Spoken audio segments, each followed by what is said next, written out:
a year. He's only met my parents once over the holidays last year because they live pretty far away. They've been visiting this past week, and since he and I just moved in together, they were excited to see our new place and get to know my BF a little more. We have an extra bedroom, and this has become my boyfriend's gaming room for the most part, but we agreed when guests come over it would be a second bedroom.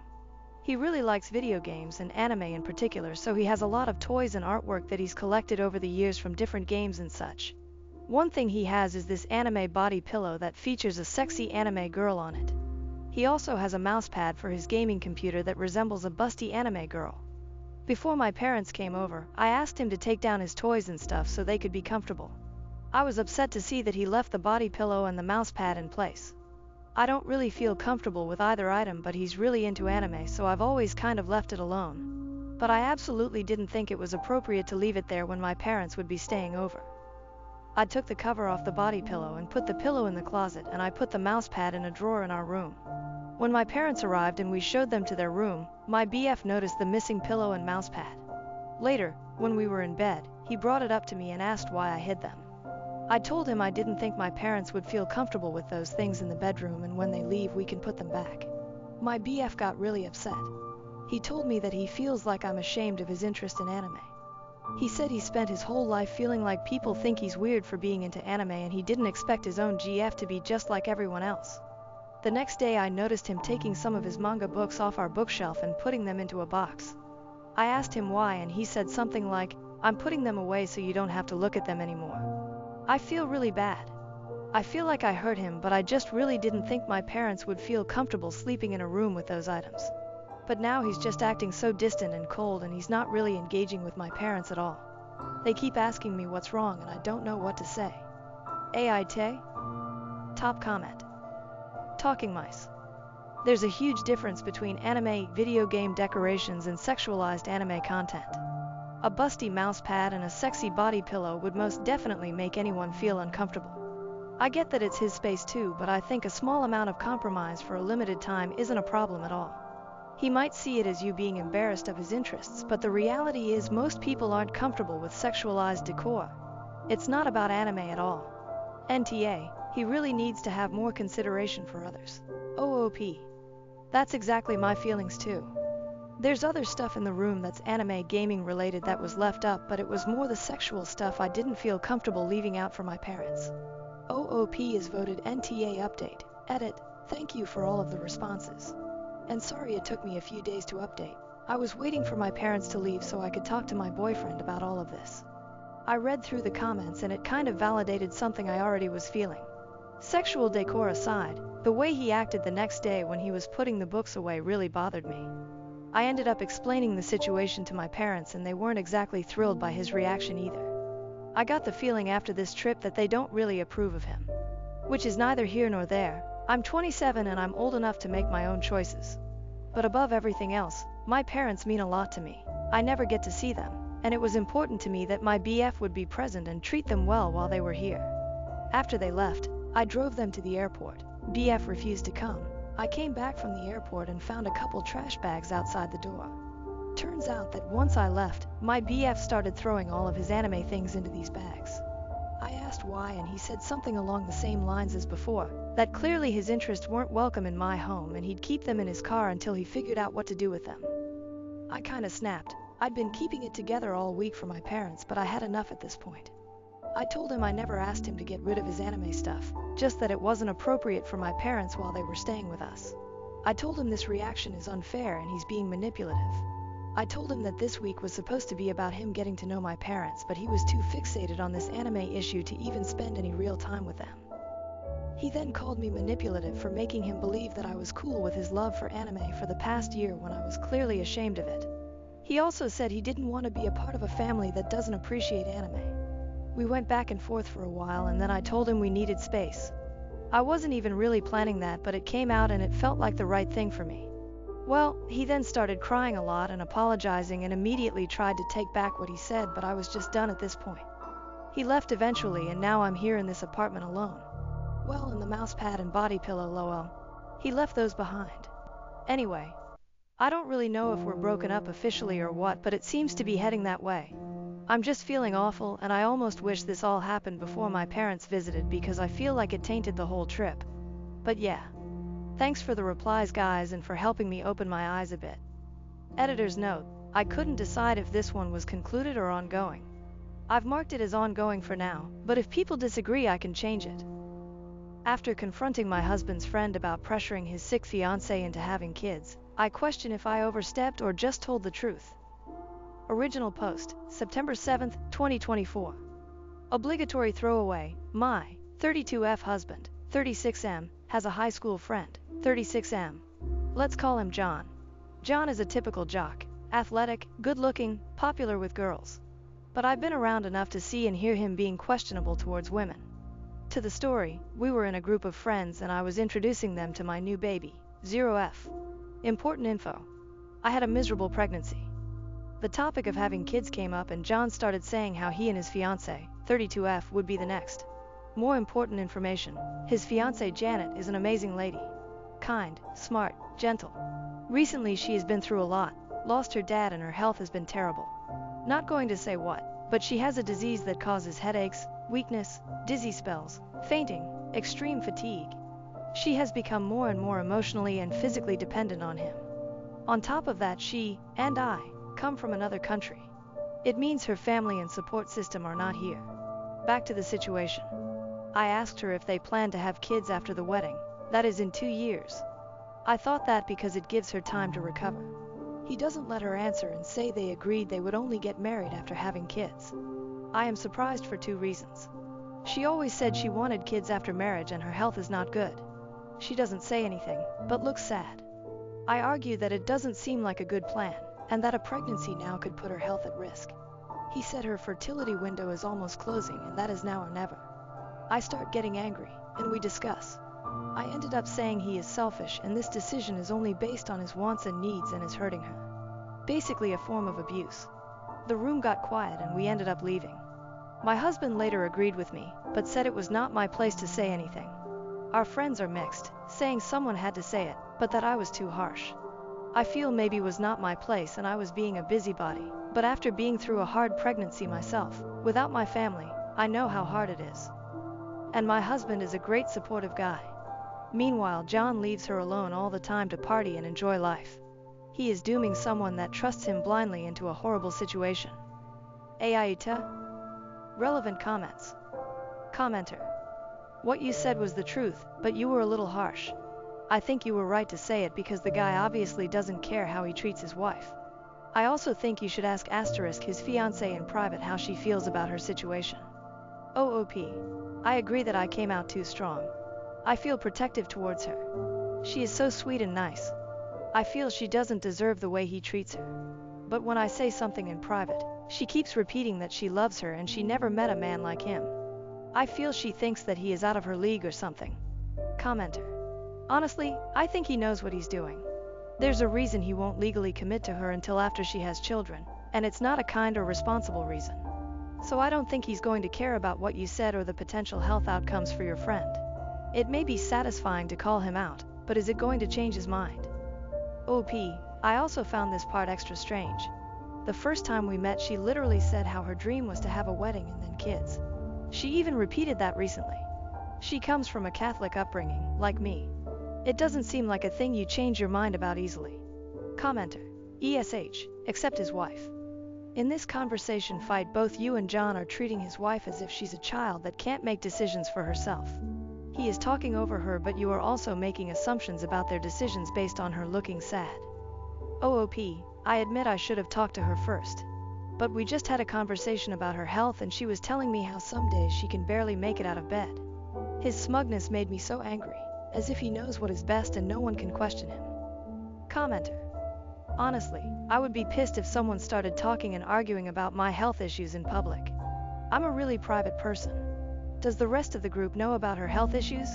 You didn't speak to her, but made assumptions. She might not confide in you anymore. He might be an asshole, but she is an adult and you could have made it worse for her. I had 2 awful pregnancies and was alone without family around, but my husband is amazing as well. I get where you are coming from, but seriously, be more aware next time and show your friends some respect. And don't talk about people's medical history in front of people. ESH, obviously not your friend. OP, I see your point. The group started with some people that studied together and expanded with their SO. We meet often and are friendly. When she got sick, we took turns visiting, checking up on her when she was alone for a reason or another. Everyone seems to try to be her support system, but seem afraid to say anything to John. Commenter. He probably does and just doesn't care. John is aware that his wife isn't in a good place for kids. If he and OP's husband are such great friends, why didn't he say anything? Call out your friend's shitty behavior, people.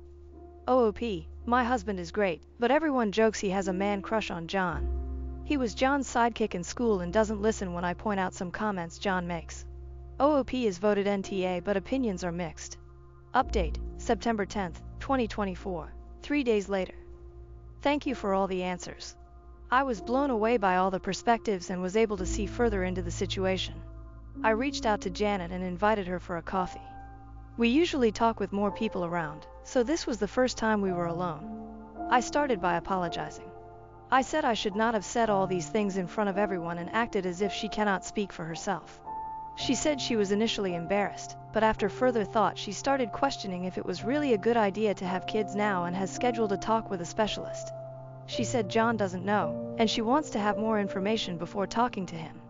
She also said he was furious afterwards and they had a terrible fight. So you guys were right, it was not the right move, and he did blame her, saying she should have defended their position and that she knew having kids was a must for him. He also said that a woman would only be a real woman if she gave her man biological children. She asked him what if she could not, and apparently he never answered. It seems more has happened in the fight, but I decided not to pressure her and let her tell me what she was comfortable with. Lastly, she decided to take some time off and go home to her mom, and I think it is a great idea. The saddest for me was that she cried saying someone like her would never get a man like him, and that she was scared of losing him. That it was like she found a golden ticket. I held my tongue, because I personally do not think he is a prize. But again I took the advice and did not pressure further. I also had a long talk with my husband, and we are at odds. He still thinks I am overreacting and that John poops gold. I am frustrated, but not much I can do for now. Not a fantastic update, but it has only been a few days, so I will let you know if there is anything big happening. Am I the asshole for being disappointed when my boyfriend did not give me the first slice of cake? Original post, September 8, 2024. Why, 20th, I am from Brazil, and here it is tradition that in a birthday party the person whose birthday is being celebrated gives the first slice of cake to their favorite person after everyone sings the birthday song. This week was my boyfriend's, 24M, and he had 3 celebrations, one with his birth family, one with his adoptive family, and one with friends, which was a surprise picnic that I planned and organized. He has had a very difficult life and his moms are really important to him, as the adoptive mom saved him from starving as a kid and raised him, giving him a chance at life, and his birth mom battled very hard against poverty all her life, struggling and fighting to keep her kids alive and well. So of course I never expect him to give me the first slice of cake at the family celebrations. But then there was the picnic. I spent weeks planning and reaching out to all his childhood friends, making sure they would come. I went to bed at 2 a.m. the night before making him his favorite cake. I spent a shit ton of money with food, drinks and gifts. I didn't do it because of the first slice, of course, but at all times I couldn't help but think, now is my turn. Turns out it was not. He has a best friend of many years. She and him are like brother and sister. They went through a lot of shit together. Like her losing her mom, him not having food to eat at home as a teen. And even though they are so close, they don't get the chance to see each other very often now, as they both are very busy with life and all its shit. So of course he took the chance to show her some appreciation. She was so happy, and, of course, I understood the situation. He sees me every day and has the chance to honor me almost daily. He always makes me feel really loved and all, and he can't do that with her.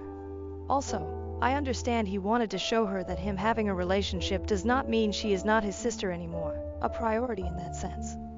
I am not jealous, because I know there is nothing romantic between them. She is pretty gay and polygamous. He is the most monogamous guy in the world and he worships me. But I couldn't help but at least feel a bit, I don't know, do I need to explain? Maybe disappointed, maybe unappreciated. I feel like I can never be the most important person in the room. We always talk about getting married, we are each other's life and still, get me? And also, he did this in front of everyone. in front of all our mutual friends who don't really know her and all she means to him, so I also felt kind of embarrassed. I am just venting. I want to go home and cry a bit. I know I am being childish, but I guess I will keep it that way for now. Update September 8, 2024, 6 hours later. My boyfriend did not give me the first slice of cake. Update. Hi everyone, thank you for all the kind comments. Me and my boyfriend have very different energy spans, so I usually leave hangouts a lot earlier than him, which is what happened today. So I left, posted the story on Reddit, took a shower, and started to paint my nails. About 3 hours after I left, my boyfriend called me. I picked him up and he was sobbing. Notice he does not have Reddit and he does not speak English, so he didn't know about the post, and I had not talked about my feelings with him yet. So he calls me absolutely pouring, saying he was going home and he has had the best day of his life. That he loves me so much for doing this for him, and spends the next 15 minutes talking between sobs about all the effort I put into the birthday celebration, thanking me for every single one of the things I did. Then he mentioned the cake slice. He said to me that throughout his entire life, because he has always had birthdays in his mom's houses, he had never given a first slice to his best friend, who went through all that with him, and that me being empathetic enough to let him do this was honestly one of the most special things I had ever done for him. He told me she had been going through some very important stuff and he was not around ever because of work and college, and she was feeling very left behind because of this, which is a huge thing since they are basically brother and sister.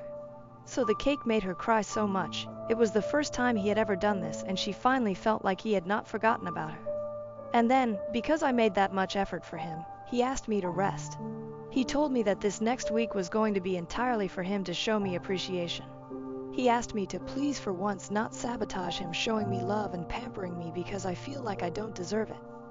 Because he was going to take his savings to take me out and spend the week giving me surprises. I know him well enough to expect some love notes. Him showing up to surprise me at my place, maybe even a song written for me. He also invited me to spend the weekend at his place, just the two of us. He lives with his family and they are all going to the beach, leaving the house empty, so that he can cook me dinner and give me one of his 1-hour-long full-body massages. They are my favorites. Then, after he said all that, I took the opportunity to tell him about how I felt today. He listened quietly, and when I was finished, he apologized, saying that he did not realize that was how I felt, that was not his intention. He just thought that did not mean as much to me as it would have meant for his best friend, so he decided to honor her that way and then honor me differently, with my Princess Week. But he told me he understood how I felt and that he was sorry anyway. We talked a bit more, but we got over the stuff pretty quickly and it all ended with us gossiping about the day, because two friends of ours who don't really get along very well apparently went back home together and half drunk after I left. Man, I love gossip. Well friends, I suppose that's my update. Maybe this is the day Reddit realizes that emotions are complicated and life is too, which is why small moments do not define a relationship or someone's feelings. How we react to the situation and deal with it does. I love my boyfriend, and he loves me a lot too, and that does not mean he does not have any family beyond me. That also does not mean I'm not allowed to feel sad. I have the right to feel what I feel and to be welcomed in that feeling, being validated. I will marry this man, mark my words. My doctors told my husband and me that our baby has many birth defects. I want to abort, he does not. My doctors told my husband, 30M and I, 31F, that our baby has many birth defects. I want to abort, he does not. This was a planned baby and I'm absolutely devastated. Me and my husband met in college and have been married for 6 years now. We have one son who is now 4 years old. I know some people are gonna wonder, but yes, we did discuss our moral political views before even getting engaged and we're both pro-choice. When we were 21 and 20 we made a stupid mistake that ended in a pregnancy. We were both flat broke and not at all ready for kids. I decided to terminate and he fully agreed with and supported me. He loves our son so much and is an amazing father. He confided in me that he loved the idea of having a daughter as well. Luckily we're in a good financial place, so I agreed and we started trying for a second baby. We conceived fairly quickly and were overjoyed. We also soon discovered that we're having a girl. My husband was so excited. As soon as he was told, he went all out and started to plan her nursery. He asked our son to help him pick which shade of pink he wanted, which crib to get, what the theme should be, etc. It was all so adorable. I don't want to reveal any personal medical history, so forgive me for being vague with the descriptions. At our last doctor's visit a few days ago, we were given the news that our daughter has severe birth defects. They think that she could possibly survive the birth, but any life that she gets to experience will be painful for her. There have been medical cases of babies with the same conditions to survive from early childhood to even the teenage years. These poor children suffer with so much pain and are uncomfortable their entire lives. They are very low functioning and need around-the-clock care as well as several uncomfortable surgeries to try and give them a better quality of life. We were both heartbroken and cried for hours together in the car. Then we drove home in silence. Neither of us said anything until my husband began to quietly mumble his thoughts. He was going on and on about how we needed to schedule another doctor's appointment so we know what medical equipment we'd need to buy for her, and we should renovate the nursery again so we could care for her more easily. He said that he'd definitely have to talk to his boss so he can take a longer paternity leave. He wants to be by her side in the NICU until we can take her home. He talked about how we'd have to ask his mom to babysit our son more often while she's a newborn. He even said that maybe we could sell one of our cars, move to a smaller house, and take our son out of private school so we'd have more money to pay for our daughter's care. I was silent until he asked me what I thought. I was blunt and said that I think we should terminate the pregnancy. Now I feel bad for saying it that way, but I was still frazzled from the news. This made him very upset. He began to cry and ask why I don't want our daughter, even with disabilities. I mentioned our previous abortion. He said it was different because it was unplanned and we had no way to take care of the child. Now we're in a pretty good place financially, so theoretically we could shoulder the cost of our daughter. I have a bit of personal history with this type of situation. My best friend in high school was at my house all the time because her parents were way too busy with her severely autistic older brother. They did love her, but she was pushed to the side her entire childhood. I told him this story. He said that we'd do better by our son and daughter. My best friend's parents were stupid for having a second kid after they already had a disabled one.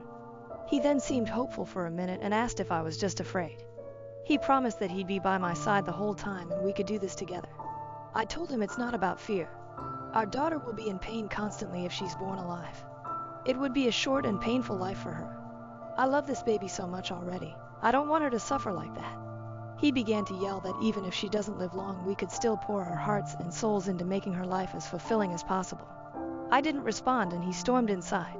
It's been a couple days now and he won't even look me in the eyes. He sits in the new nursery for hours. Our son is very confused. I know he's grieving, but I really don't want to go further with this pregnancy. I love him so much, I have no idea what to do now. TLDR, husband and I learned that our planned daughter has many birth defects that would devastate her quality of life. I want to abort in order to save her from an existence full of pain. My husband wants to keep her so we can love her for however long she lives. Relevant comments. My daughter has a 20-year-old autistic bipolar daughter, my granddaughter. There are 3 daughters in total, one older and one younger. The autistic child cannot self-entertain and will always have the mentality of a 6-year-old child. My daughter's marriage fell apart and the ex-husband wasn't around to take any responsibility. Plus, my daughter was rarely reimbursed for medical and dental out-of-pocket expenses. The oldest daughter, the glass child, was parentified so her mother could work nights. She now has gone no contact with her mother and blocked her everywhere due to her childhood losses. The younger child has lived in the shadow of the autistic sister and has many issues going on. My daughter can't leave the 2 of them at home because the older sister becomes violent. When toddlers, the youngest had to have her hair cut short because her autistic sister would pull her long hair out by the roots and rip her scalp all bloodied. It was awful. My daughter is movie star beautiful, but men who have professed their love for her and had wanted to marry her, but not the disabled daughter. My autistic granddaughter cannot self-entertain and is a Velcro person, so is always there. It's been a family tragedy. My daughter is a prisoner in her own home. My ex-husband would not help. I work full-time and had gone to school at night, so I was pretty much depleted. Plus, my autistic granddaughter is hard to keep. I love my granddaughter, but I would not wish her life or my daughter's life on my worst enemy. It hurts me to say this, but it would be a mercy to not bring this severely disabled child into the world. What a cruel thing to bring this unborn child into the world. The husband is out of his mind with grief and cannot see the whole picture. The wife needs to make up her own mind, even with the sad choice to divorce if it comes to it. To the haters out there, unless you have walked in another person's shoes, you cannot understand this catastrophic situation. I would also want to terminate. Can you guys talk to a therapist? Do you have time? OP's reply: we have a bit of time, but if we don't resolve this soon, termination will be impossible. Update: thank you all so much for the advice and kind words. I'm sorry I haven't responded to many chats and comments. I've read through them all. The empathy and compassion shown is truly touching. After I made my original post, my husband and I rushed to get a second opinion. Nothing changed and it was still our original diagnosis. Once I learned that, I scheduled the termination for as soon as physically possible. I didn't tell my husband at first. He kept on raving about how we could give her as much love in her life as we can. I feel bad for this now, but I snapped and angrily told him I was terminating the pregnancy. That I know how he feels, but I will not allow my daughter to suffer just because he wants to love her. He was very angry with me after I put my foot down. After he realized his pleading wouldn't change my mind, he didn't speak a word to me. It was like he refused to even acknowledge my existence. I was terrified that he'd go and leave me all alone with the scraps of our family. I tried to explain it to my son, but I think he still doesn't understand. Then, the night before the procedure, he stepped into my room and apologized for everyone and promised to be more supportive of me from now on. I was so happy and relieved I started to sob and he held me all night. My original plan was that my mom would drive me to the hospital. Then once it's done, a close friend would take me home. Since it was only the night before, he said he couldn't miss a full day of work, but really wanted to drive me home. I agreed to let him, and then the procedure was done in the morning. My son is having a long sleepover with my best friend's family. I don't want him to see me like this. The next morning the termination was done. It went fine with only minor physical pain, but the emotional toll was crushing. After I was done, he didn't show up to get me. I waited for hours and he wouldn't answer any of my calls. I ended up having to call a friend out from work to take me home. When we got there, I saw just one note on the counter saying he can't do this. A few of our daughter's special toys were removed from her nursery. My entire life has fallen apart in a matter of days. I asked my mom to watch my son for a little while. I still can't contact my husband. Everything feels so pointless. Relevant comments. I'm a doctor and I work in an ICU seeing children exactly like the one you may have had. If I were in your position, I would have done the same thing. Let me be clear and say that nobody in your partner's position has a clue of the emotional toll that parents of severely disabled children go through. Everyone thinks they know what it would be like, but they're often wrong, and more often the parents of the child are struggling a lot. Whatever happens, FYW, I think you made the harder, but smarter decision. Who's to say your husband wouldn't leave the exact same way after seeing your daughter suffer alive in actual pain? Leaves you a note on the table one night, I can't do this, and leaves you to care for her yourself. We couldn't save our 15-year marriage, because my wife friend-zoned me and wants a platonic companionship. My wife, 35F, and I, 35M, have been married for 15 years and we've been together for 20 years. We have 2 kids, 12, 14. We absolutely adore and work tirelessly to provide the best possible life for them. For the past 3 years, things have been somewhat bumpy. I understand that our kids are at an age where they require a ton of our attention and resources with school, band, club sports, and other extracurriculars, and I'm aware of the physical and emotional toll that can have on marriages. However, for these past 3 years, my wife and I have had very little intimacy and very little sex, and we've been trying very hard to work on that aspect of our relationship. This past year has been the most difficult and by far the darkest year in our marriage. We didn't talk very much. We essentially became roommates, co-parenting our kids under the same roof. It was very depressing and very demoralizing. It was to the point where we began contemplating divorce, and it became very dark and gloomy in the household because of that. We began seeking help with both individualized therapy and couples therapy, and it seems to have helped some. Little by little we started to get along and started to have deeper conversations about what our marriage looks like and what we would love for it to look like. This is where it gets tough. As time passed, my wife started to tell me she no longer was in love with me, and that she only saw me as a best friend. That she only loved me in a very platonic way. And this was one of the main reasons she didn't have any desire for intimacy and let alone sex. This was very shocking to me, and quite frankly, I was devastated.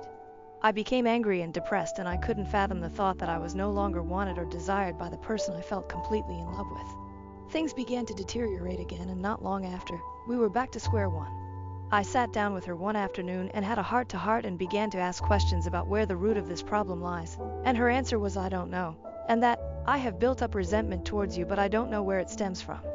As you can imagine, this provides very little to no insight into how to approach this. I'm puzzled, I'm frustrated, and I do not know what to do at this point. Currently, we've arrived at a place where she says that she has no sex drive and no desire for intimacy or connection. She says that all she wants is simply companionship, which basically means our co-parenting roommate dynamic. I asked her what I could possibly do, or what is it about me that is so unattractive or undesirable, and her response is always, "I don't know." She stated that she does love me, but it's not the same. That she has been feeling disconnected for years and that our marriage just takes up too much work. Her focus is only the children for now, and that my co-parenting contributions are meaningful to her in our home. I'm at a loss, and I'm mainly venting about my frustration. It's tough to realize that the person you love has no feelings for you. I feel like at this point I'm only here to contribute financially and as a parent. I feel like what she means with companionship is that she's comfortable with the convenience of having a good father for our kids and my financial contribution to the household. In regard to intimacy and/or sex, she basically told me that it's not something she's interested in or wants at this time. She mentioned that the only way to get to a point for any of that is to be intoxicated, which is incredibly awful and very wrong. I told her I do not think forcing herself to have sex or be intimate by drinking or smoking is good, and I declined to be a part of that, which, to my surprise, it upset her and made her more distant.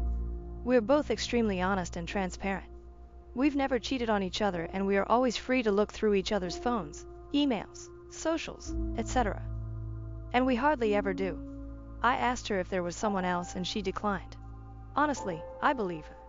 We then peacefully went through each other's things, and as expected, it was clean.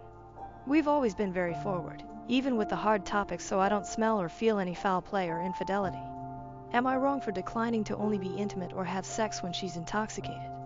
I'm firm on my stance of not partaking in this only when I'm high or drunk sex, because it doesn't sit well with me. I do not know how to help our situation, and I'm starting to become a bit anxious and desperate. We're both fairly young and healthy individuals and good looking. We both have good standing careers and are good parents. I'm just not sure how our lives could have driven us to this point. I'd love some outside perspective on this matter and some insight on how to address something like this. It feels so awful to be unwanted and undesired by my own spouse.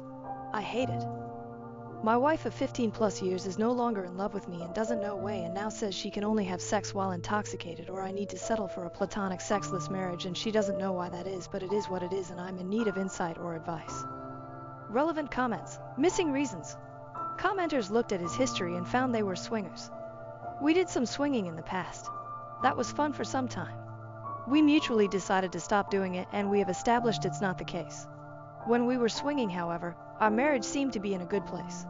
This is something we did disclose with our couple therapist and made sure to include it to make sure we're not neglecting an obvious potential issue. I will say, I did ask my wife if what she experienced during swinging is something that is affecting her view on our relationship, and she said it wasn't. Our swinging experience was always together, and it was very sex-driven. Nothing really emotional or poly. Truth is, I have to believe her at her word. I have no reason to distrust her. To date, she's always been very forward and never afraid of dealing things head-on, no matter how painful. If this is a consequence of swinging, this issue existed long before the lifestyle. I agree that swinging wasn't a solution in the end. Never was meant to be. It was more of discovering or exploring if she felt any different. If that was the case, we agreed we would talk about it, and if we arrive at the conclusion that myself is the problem and she has no problem with other men, we would part ways amicably. However, this wasn't the case. She didn't like sex or intimacy there either. She was very much in control of that whole swinging situation. And yes, I went along with it. What gives? It felt very organic, and it was her effort, if you will, to discover more and learn more about our current issue. I saw it as a means of learning if I'm the problem, and was very much ready to accept that. It turns out it wasn't the case. 6 years of misery sound awful. I would very much hate that. OP on if this started when the swinging ended. Finally, a comment on the swinging topic with actual insight. You're absolutely right about the fact that the swinging experience had changes that will impact our marriage and lives forever. For example, the best thing swinging taught us, even above sexual exploration, was the level of transparent and open communication it requires. We would literally have mental orgasms having dialogue with such intentionality. We implemented that in all our lives and areas, including parenting with our children. She even agrees that we're thankful for that takeaway from our swinging. Honestly, I cannot stress it enough with people here. Yes, we explored swinging. However, it was actually a positive experience. When we decided to stop, it was because it felt natural and organic to just do so. In fact, we met with that couple who we meshed super well with the night before. We actually enjoyed the actual friendship and even spent time as vanilla friends. So it wasn't because of something negative. Wife mentioned that it certainly wasn't any better, and since she's not enjoying the sex, we both agreed there's no point to this. I agreed and we moved on, and we're still friends with those people because it's great. All that said, I know, more often than not, swinging causes massive issues. However, this was something we explored in pursuit of a solution to an issue that was present way before. I think of it as taking a practical approach to trying to solve the problem. Update 1. I wanted to give you guys an update of how the therapy session with my wife went this week. Not sure if this is helpful or not, but I took many of the responses/comments/suggestions from my initial post and put together some things I wanted to discuss with our couples therapist to help us navigate some of the core issues that may be affecting this situation. One of the main things that is the buzzword of this has been the term resentment, and it has been really eating me up inside knowing my wife keeps telling me she doesn't know why she's resentful or doesn't know why this is affecting her emotionally, mentally. I brought this up with our therapist once again and resurfaced the conversation about being married for so long, 15 years, and being together since we were 14 years old. Our long history of growing up and how having children when she was 19 years old, me 20, significantly changed the trajectory of our lives. We experienced severe poverty and many hardships in the process, and we essentially had zero social life for the past 10 years because we were so busy raising babies, 2 kids now ages 12 and 14. She followed up with tons of questions directly, mostly from my wife about her feelings towards this, and 90% of the responses were very our kids focused. It definitely felt like she was afraid of saying yes it sucked, because she would feel guilt or shame because it would imply she regrets the kids. I mentioned this in the session, and the therapist encouraged her to look at this outside of the lens of being a mother and to try to view it a bit more selfishly and individually, and it was very eye-opening. My wife mentioned that she was very frustrated with the fact that we did miss out on many things in life. She also was very clear in saying, I do not think I missed out on other partners or dating or partying, but I certainly lost all my friends. This was huge because one of the big pieces that has caused a strain in our lives is how siloed and isolated we've been, again busy raising kids. I followed up by reminding her that it's important to have good friends and to make time for herself and her friendships. For the past 3+ years, we've had multiple conversations about friends and how it is important to have them in life, especially when you have similar peers that can help in many areas of life that perhaps we have no experience navigating, and even simply for enjoyment. It has always been something my wife avoids, even though she's always been someone who needs that external stimuli. The main reason for her not investing in friends or even herself has always been the kids. Like I mentioned earlier in this post, 90% of the answers have to relate to the kids to some degree. At this point in our session, I started to feel like there was a common denominator, the kids, in most of the frustrations and problems she was experiencing. So I simply asked her, do you think you may be upset at me because I'm responsible for these kids in the sense that I got you pregnant so young? I wasn't ready, but she said that she was upset at me for that. She also followed up with the fact that she knows that's unreasonable because it takes 2 to tango. I did feel like it was progress because it kind of gave us something to work on and help alleviate some of these burdens, so we agreed to invest more time in nurturing good friendships both together and individually. Towards the end of the session, we began to discuss what actionable items we would take from this session. At this point, it was still all very ambiguous and blurry as to what the outcomes were. I was very direct and very forward in asking my wife what her plan is moving forward. Note, I had decided prior to the session that should my wife say the same thing about being a co-parenting roommate, that I would take the 180 approach and essentially do me. She started basically saying the same thing, that she doesn't have any desire to be intimate or sexual with me as of now, and that she loves me immensely and she feels bad for not being there for me, as mentioned in my first post. I also brought up the brief swinging that happened, to which for the 50th time said it wasn't a problem. I agree with her on this. This was something that was a mechanical approach for a solution to a problem that was very much in existence when we tried this. We both really have no issue with this. We know it happened. We tried it and mutually stopped and turned the page. I also brought up other life events that may cause resentment, and really we ended up not getting anywhere else as far as the root for resentment, which was discouraging. I then basically expressed to my wife that I will not be okay with that arrangement. I told her that I've really done everything I can and that this issue really has reached a point where it has nothing to do with me or requires me to do anything that I'm currently not doing. I was very direct and said that I will not be accepting this dynamic and that I need to be with someone who is actively involved in our marriage, works towards resolutions, and is very much interested in maintaining an active intimacy and sexual relationship. I expressed how I'm not going to be a convenience and that there was more to life than being roommates and co-parents. I made sure she knows I love her dearly and that I do want this to work for the better. I also told her that I'm fully committed to this marriage so long as she is as well, and that if she wasn't, it's okay. However, I will not be a part of something where these efforts are not reciprocated. I told her I have no plans of leaving, and I do not want a divorce. However, I made it clear that if this dynamic continues, that divorce will be the only outcome. Of course, tears were involved, and it was a very bleak and sad ending to the session. Still, nothing was said, and I walked out very discouraged and very determined to start working on the 180 as soon as we left the room. It's painful and very difficult because much of the 180 requires you to be very short and cold and transactional. The saddest part is realizing this dynamic already is very cold and transactional.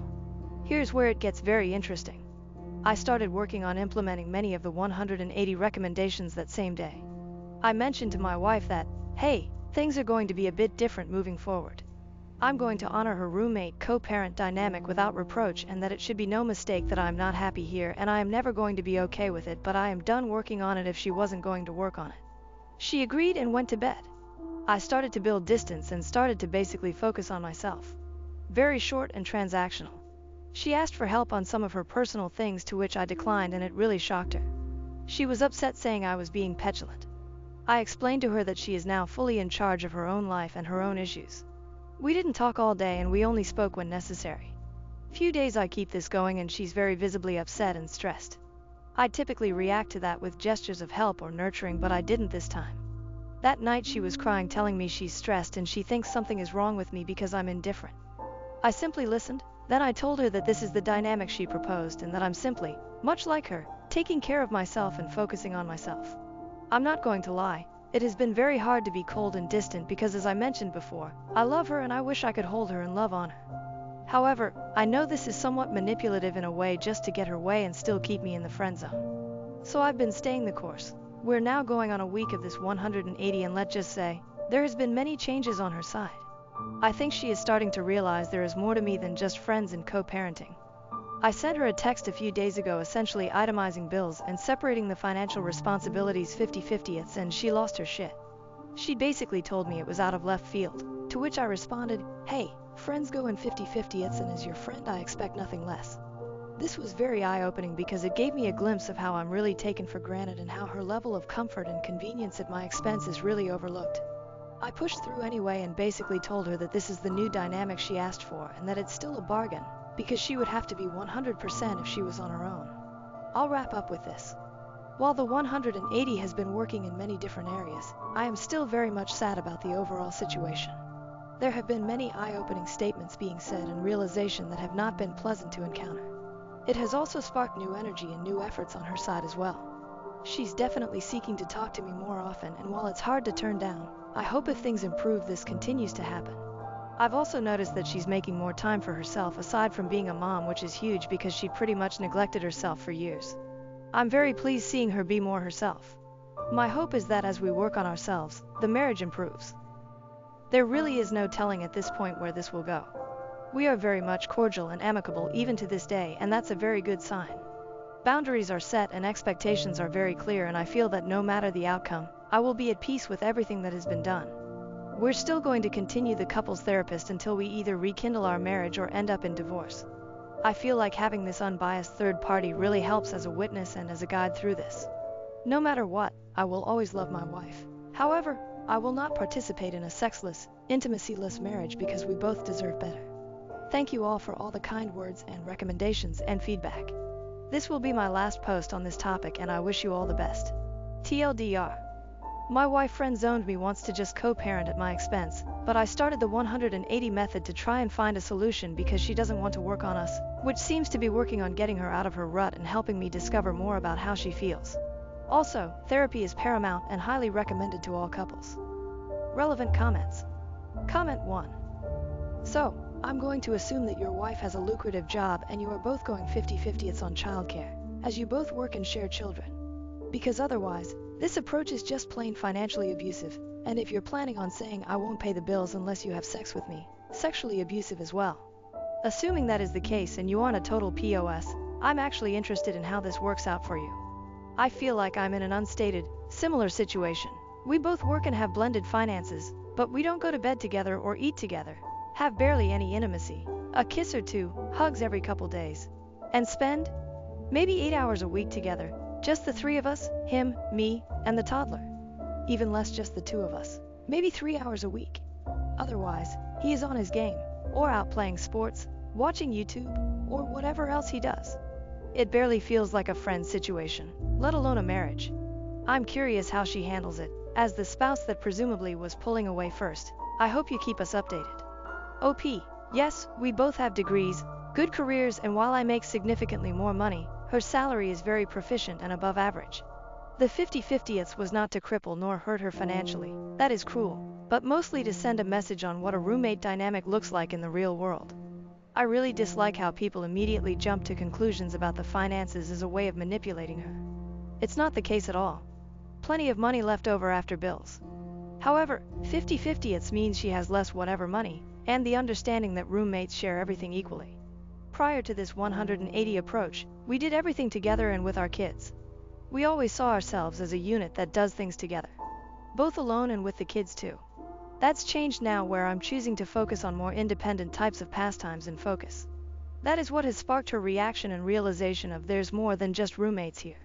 Comment 2. How does one dump half of the household expenses on the other person if they share a bank account? Or are your finances kept separately? Just curious how this would work if applied to my life. OP, excellent question. We shared everything. The proposed 50/50ths was suggesting we place the necessary amount to pay bills in the same account, and any leftover money can be deposited to a new account. I think this is why she was very upset. She felt a huge loss of control knowing she won't be able to monitor my finances. Also, she felt a huge loss in her leftover money with this arrangement and saw that I would keep significantly more of my own. This is still being worked out because I think she is calling my bluff here, but my plan is to notify her next week as I modify my direct deposit and open a new account. It will definitely be more real there. To be clear, for all the trolls here, yes, she will have less leftover money after responsibilities, and it's still enough to live on. Example, for reference. Assume I make $3,000 a month, she makes $1,000 a month. Responsibilities are $1,000 a month. So she'd contribute $500 and I would contribute $500. Where before she would contribute only $250. This is the last comment I'll add regarding money and finances. She's fine and she's not hurting. I promise, when asked what if she leaves for another man, interesting. She has no shortage of men hitting on her, and we're by no means jealous people. So I've witnessed this multiple times, and her reactions are somewhat indifferent. I will say, if another man for her was the answer, she'd tell me, or she'd have some inkling maybe. There's no telling, but I think the problem is deeper than superficial attention from a different person. You might be right, and if this is the case, so be it. However, I'll live with peace knowing I left no stone left unturned. Crazy thought, I know I would be disappointed and saddened if she did leave for another man that would accept the bare minimum. But I'd also feel at peace knowing it's not all my fault. I know I'm responsible in some way to some degree. That's just marriage. I know sadness and depression will creep, but we'll both overcome. But if this does happen, at least there will be clear reasons and clarity as to why it did. Also, I know for a fact that she wouldn't cheat. We're both very blunt, open, and transparent. She would definitely tell me that she wants to step out on our marriage before it actually happens. As would I. We owe ourselves this respect for each other, and we actively practice it. New update. I debated for a long time on whether to submit an update on this matter. A few significant changes have taken place, and I felt it would be good to not only share with you, but also to allow myself to process all of this in a uniform way. We're now almost 9 weeks in on the 180 method I mentioned I was starting, and it started to render some positive reactions from my wife. I explained in the previous post that she started to notice things that she previously took for granted, started to ask more about my whereabouts, and also started to notice I would go out with the kids more often without her, and she started to invite herself, to which I didn't decline. So much has changed, and it has changed for what seems to be for the better. This past Memorial Day weekend, my wife asked me if I wanted to go out for coffee because she wanted to talk to me about something. This was huge, because I can't recall the last time my wife asked to talk to me about something important. I must admit, I was very nervous and worried about what this could be about, and my mind was racing with the plethora of scenarios of what it could possibly be. Of course I agreed, and we took some time away from the kids to have this conversation at a local coffee shop. The talk was very constructive in nature. There was a ton of insightful information about herself that helped me further understand where she is in life, both emotionally and mentally. We summarized what the core issues we are encountering are, and she asked me for help. This is new, and I cannot tell you how excited I was to hear something so sincere coming from my wife, who for the last 2+ years has been absent. So after she was through sharing all her thoughts, I proposed a plan that I felt was right for us. This is something that I had been thinking about these last few weeks, and I was planning on bringing this up in a few months if I noticed that things were not changing for the better. This date felt like the right place to share it since it goes hand in hand with what she talked about, and it also relates to the help she was asking me for. I started by first acknowledging her feelings and her concerns. I told her they are valid and how she feels is personal to her, and that I care that she feels this way because I don't like the thought of her being sad or depressed. I also told her that my goal still is and will always be for us to reconcile and be the happily ever after we vowed to be for each other, and that my love for her is as strong, if not stronger, as it was the day we said I do.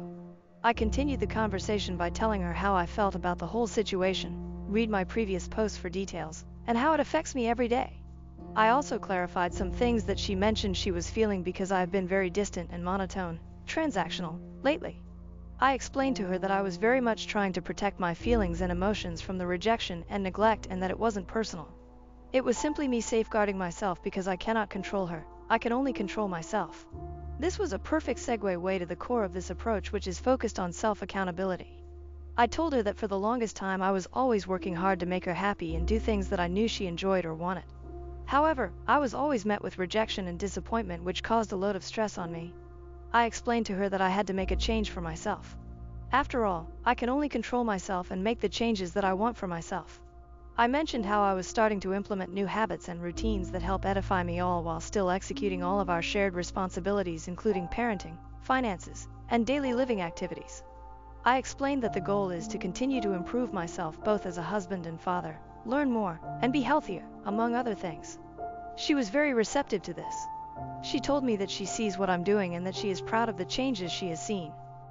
She also told me how she's starting to realize that she feels left behind and that much of the things that have affected her negatively are her own fault.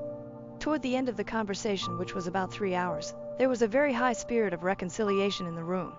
I told her that my goal is to ultimately make this work. However, I was very clear that I was not going to live under the current circumstances. I told her that my heart wants her to be happy even if it means elsewhere, and that I also deserve to be happy myself. I also explained that I do not want our children to grow up thinking this was okay or normal because they deserve better as well. She told me she doesn't either. She told me she doesn't know what to do, to which I replied, let's set some clear goals. However, the goals will be for ourselves, not for each other. So here is what we established. We are in charge of our own happiness. The key here is that she's not responsible for making me happy, and vice versa. We both need to seek what that personal plan looks like individually. Also, we're both encouraged to include each other in taking those steps if we want, but it is not required. We are in control of our own individual lives and our own journey. This means we're both responsible for finding the resources necessary to grow, change, and heal. We can definitely help one another when help is requested. However, unsolicited advice or help will not be rendered. We are responsible for communicating. This ensures nothing is left unsaid. If it was never brought up or discussed, it never happened. We're not mind readers, and we need to take ownership when we fail to communicate. Make a list of needs and wants. This gives us both clear directions about meeting each other's needs. This also gives us a choice as to what we choose to do, compromise on, or decline to do. This list also will not serve as a checklist for accountability. We made it clear we would not be bringing this list up for the purpose of arguing. And it was up to the other person to use the list as a tool for growth, transparency, or clarification. We concluded that it was up to us to decide if we will be happy doing these things for ourselves because we cared, not to simply check a box. This was very important in order to establish long-term habits and not short-term band-aids, because you cannot make someone change or do something they don't believe is important. Established a deadline, Memorial Day 2025. At the end of the conversation, we concluded by setting Memorial Day 2025 as a hard stop to evaluate our lives and our progress. We agreed we would do this with the clear understanding that we will independently decide if we are happy here. If we determine we aren't happy, we will be getting a divorce. We would also both assume full responsibility for what happens should we get divorced. For example, if needs were not met, it would mean my partner chose not to meet them. This places full responsibility on each other in all areas. The whole process requires that if needs were not met, the next question should be, did we do everything to address this issue? If yes, then we will have a clear conscience of what transpired and know we left no stone unturned. If, however, we didn't do everything to address the issue, it will mean the issue was not important enough for you or didn't care to meet those needs. This goes both ways in all areas, like everything else. We established that the main motivator for change should be ourselves, and that if we did that, we would in turn begin to see beneficial changes towards each other. The goal is to ensure that everything we are doing for one another to meet each other's needs is being done because we want to do it for our spouse, not because she asked. Instead, it was done because I know it makes him/her happy and I love seeing them happy. I felt it was important to mention to her that we are no longer required to do anything for each other. It is now more of a I want to do these things for each other. Ultimately, I felt the conversation was very positive and productive. Many tears were shed and lots of hugging ensued. I know this doesn't mean or guarantee anything. However, this has never happened before and I can honestly attribute it to the 180 method. I cannot give any more insight on this method other than it's the only thing I did differently and something new happened for what seems to be better. I've decided I will conclude and will refrain from this method moving forward as the plan now has changed. I'm planning to devote myself entirely to not only myself and my growth but to also work on her needs and wants because I want her to be happy by my side. She said and agreed she would do the same for herself. We agreed we would help and build each other wherever we request for it and that we will be approaching this as a team. As of today, some of the biggest changes I have noticed are her commitment to therapy and mental health. She is taking some antidepressants that are helping her. She is also more confident and in a far better mood more frequently.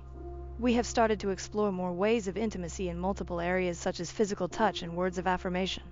Sex is starting to make an appearance, which is exciting. Side note, sex was very awkward to start when you've been abstinent for so long. We've also started to work out together, which is great, and have lost weight, which is also very exciting. Overall, communication has improved, and I cannot wait to see where this leads. I hope this helps someone out there. I'm still very much interested in your feedback and thoughts on this. You all have been a huge help in giving me hope and insight into this tough journey. Trolls aside, many of you have really been instrumental in my journey both emotionally and mentally. I will not be providing any more updates until Memorial Day next year. I think it's now time to keep focusing on myself and start working on all the new opportunities that hopefully will arise with my wife. I wish you all the best in life and your relationships with those you love. TLDR, our marriage took a turn for the better after the 180 method and we're now working on ourselves, each other, and rekindling our marriage. We also set a deadline for next year to either remain together or get divorced. Am I the asshole for telling my husband that I will divorce him tomorrow because he doesn't clean anymore? I'm at my wit's end. Everything changed after marriage and I couldn't tell you why. Our biggest problem is cleaning. My husband used to clean up after himself, but after marriage he just completely stopped with no warning. We were dating for 3 years, engaged for 1, and now freshly married. We're 28 and 29. After we got married, my husband stopped cleaning. He wouldn't pick up after himself, wouldn't do his agreed upon chores, and suddenly became a slob. It was like he's been intentionally dirtying things up. I stopped doing all of my housework out of protest a month into our marriage, and I now live in complete and utter filth. I'm rarely home due to the mess. I live part-time with my sister at this point, and he doesn't even care. I come home only to sleep at night, and sometimes I don't even come home at all. It's like we aren't even married anymore, and it's draining my mental health to the point where I've had multiple breakdowns this month. I'm completely over it. I wanted to get married, but this is not the man I married. I would much rather be home where I belong, but I'm not a maid. The mess is as follows. Wet food in the sink from him throwing his plate, finished or not, in there. Bugs, garbage littered everywhere, puddles of mystery substances. The trash is never taken out. All of his laundry is dirty, clothes unfolded, crumbs galore, takeout everywhere since he won't cook. Dishes piled to the skies. I can guarantee you there's more, but I can't describe it right. It's like he's a toddler. It's exactly like mommy isn't cleaning up, so he's tornadoing through our house and not caring. Before he would scrape his plate, rinse it, then leave it. He would take the trash outside and take the cans to the curb. He'd sweep, vacuum, occasionally do laundry, and he would never eat in the bed. Now he does it all. A few hours ago I told him that if he doesn't clean up tonight, then I'm divorcing him tomorrow. I said if I don't see some progress on the house, then we're over. He told me that I'm being an asshole for no reason and that cleaning is no longer his job. I nearly popped a fucking blood vessel. We did not decide on that. He's telling me that I'm throwing everything away over pride and that all new marriages go through this transition. Bull fucking shit. He told his mom, and she called me not too long ago and told me that I need to calm down and reconcile. I really love my MIL, and she's one of the most level-headed people I know, hence the reason I'm writing this post. She's making me wonder if divorce is too far because it's only a mess, but it's a mess. She told me that we can reach a compromise and that we need to take a breather and talk about it all, but I truthfully do not want to. She reminded me of our good times and that life won't always be the way it is now, but I'm feeling incredibly skeptical. I cannot stand filth and I can't live like this even if it's for him. Am I the asshole? Edit. After writing a long comment, I'm done. I know I just posted, but I truly am done. My mail made me second guess myself, but all I needed was to think about it all and hear an outside opinion, even if it's just one. He fooled me for 4 years and marriage is not trapping me. He used to clean up after himself and be the most wonderful partner. It's a real shame that he showed his true colors after we paid so much for our wedding. I'm not a maid and he's not a toddler. Even toddlers are more responsible and respectful than him,